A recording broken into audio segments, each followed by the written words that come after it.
Hey Roger, it's been a long time, but I just wanted to let you know, listen, my dear man. You have had an absolutely incredible run at the US Open. Do I need to repeat that again? You had an absolutely incredible run at the US Open. Excuse me, let me just turn this off. Of course, the match with Berdych, of course, yes, it was a disappointment for you.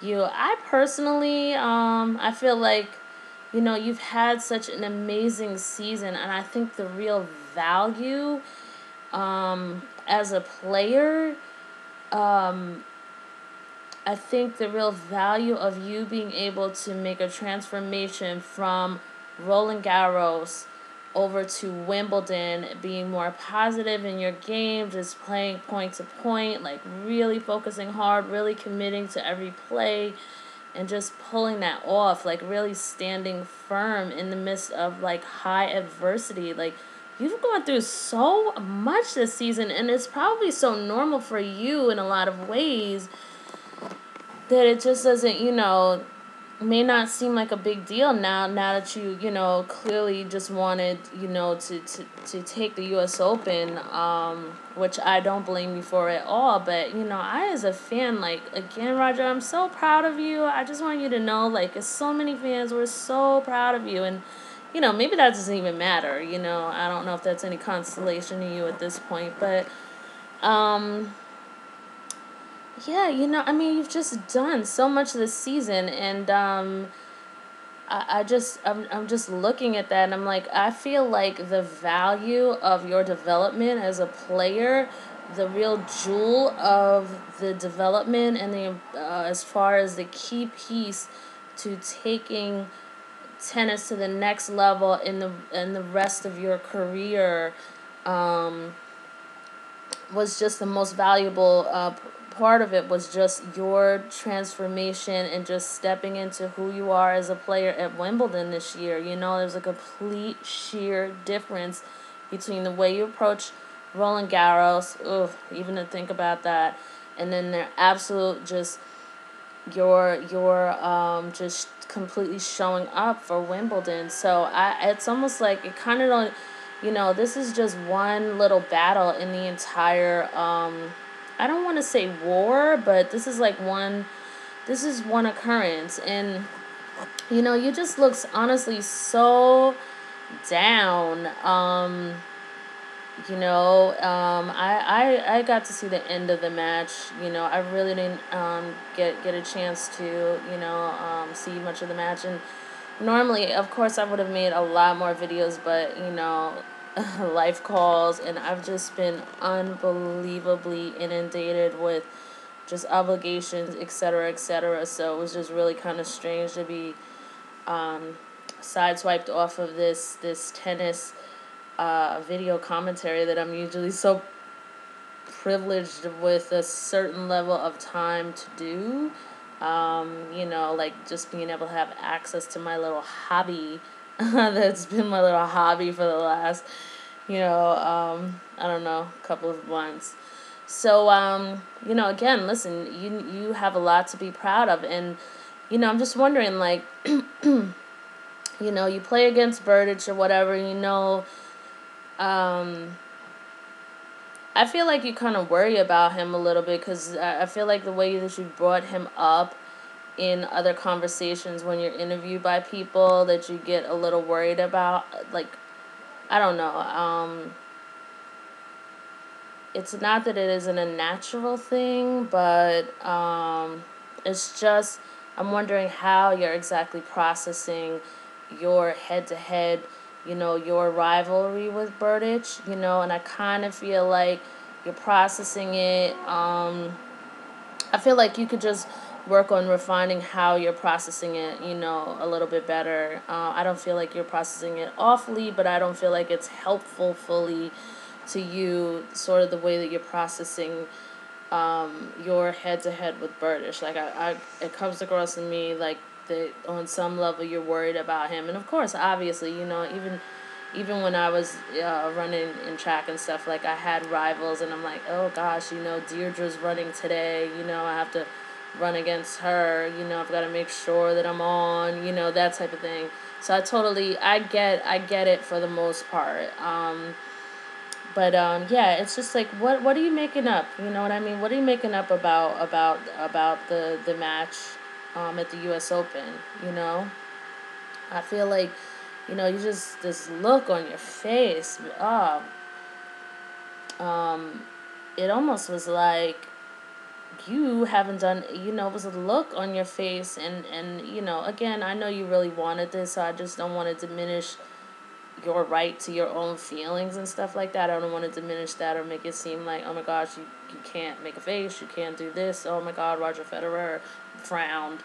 I don't want to make it seem like that. But just in terms of being remaining just sort of like in a healthy state of energy that's not going to sort of undermine or erode your overall performance, like through the rest of your career. Like, how did you process that match, and I don't think that you really processed it well. And I'm not saying that you should have come off the court like smiling, like, yay, haha. I totally get it. But it just seemed like there's a difference between being disappointed, and then there's a difference between you know not winning a match, and then I feel like it was kind of like you turned it into something, like, just by the way, the look on your face, like you turned it into something that meant, oh my gosh, I haven't done anything meaningful. Oh my gosh, I don't know, oh my gosh, I don't know if you were thinking this, but maybe you were. Oh my gosh, now, there's my chance for number 18, now I have to wait. I don't know if you were thinking anything like that, so I really, you know, and, oh my gosh, I really messed this up. Oh my gosh, like, do I have it anymore? Oh my gosh, I haven't done anything right all season. Like, that's what all of that in your face kind of seemed like to me. That does not mean that other people interpreted it that way. It's just my own impression. Like, it's just like what I was telling you about in, like, other videos, the work of the woman Byron Katie. She's always asking, is it real, darling? And she's so annoying. Like, is it real? Is the pain real? And what she's basically talking about is, like, that loss to Berdych. It was a loss. Sure, it was disappointing, but what were you, like, turning it into? It was almost kind of like you didn't have any accomplishments, and you didn't have this fantastic summer before then. And I'm not saying that you don't have the right to be disappointed about the U.S. Open, because you could be like, you know what, screw Wimbledon and all that right now. Like, I did all of that. I want freaking U.S. Open. That's what I wanted. And I totally get that. But is it going to be helpful to you to go into, like, this state of whatever you were going into when you were leaving the court? And I'm not saying that you don't have the right to ever be upset or anything like that. I am so not saying that. But I'm just saying, like, what were your thoughts? Like, what were you turning this situation into? Was it just a match that was lost? Because, you know what? Actually, Berdych is a good player. You know what I mean? And sometimes things happen, this is just to jump off to the side, like, this is a long kind of season for you. You had, like, a lot of intense matches. You had, it was just you had Cincy, of course, and then you came straight off of the Olympics. Like, can you, like, stop and think about that for a moment? Like, normally you have a bit of a break between Wimbledon and the U.S. Open, or Wimbledon and the North American tour, or whatever, a portion of the North American leg of the tennis season. You just have a little bit of a break. But what was it? Was it 2 or 3 days that you had a break, and then you came to you skipped out of Rogers Cup or whatever, and then you went right into Cincy, and still, that was an intense match. Like, I loved it. I think you looked the best of the entire season. Just your attitude. It's not that you didn't look great at Wimbledon, but I'm just saying, like, you were just all over it. I loved the way you played that final against Djokovic. Like, I love to see a lot more of that in you. Like, if it's physically possible to perform like that consistently, then I just say go for it all the time. And if you can't hold up that level of intensity, because it was, for me, it was pretty intense for any player, then, at least mentally, I mean, you were on top of your game. But I'm just saying, like, you did some amazing things. And then even before that, the Olympics, like, you had that, gosh, was it a 4-hour match with Del Potro, and then on to Murray, you know what I mean? And then before that, I kind of just can't even get my memory together because it's kind of late at night over here anyway, so I'm not even trying to think. I'm not even trying to work that part of my brain, sorry. But, being in the first level with fire, like, that was a lot of emotional stress, you know what I mean? And, like, all of that emotional toll on the body and stuff like that, and even you had said that. So I mean, despite all of that, you came out of the entire Olympics with a silver medal. Like, I mean, I just as a fan don't think I could really, I feel like in the final again, like, there's nothing there that I could really say, oh my gosh, I don't feel like Roger Federer was trying. I felt like you were like, I feel like something kind of happens with you sometimes. I don't know if it's like a sort of boredom with tennis or whatever. I've mentioned some other videos. Like, I feel at times, just weren't into it, and like you just couldn't get yourself into it. With Murray, like, I know you could have beaten him, but somehow, like, you were trying to get yourself into it, but it was just kind of like, ugh.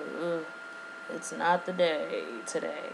And it's kind of, I didn't see the whole match with Berdych, but it kind of, by the time I started the portion of the match that I came in on, it seemed a little,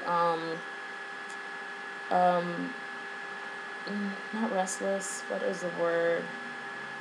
Oh my god. You seemed, jeez, I had the word and I lost it. But just a little tired, not exactly tired as in physically tired, but again, it's kind of like that little bit of a funk sometimes, or whatever you want to call it, that happens, where I just feel like you can't turn yourself on. It's just like, maybe you just like, it's just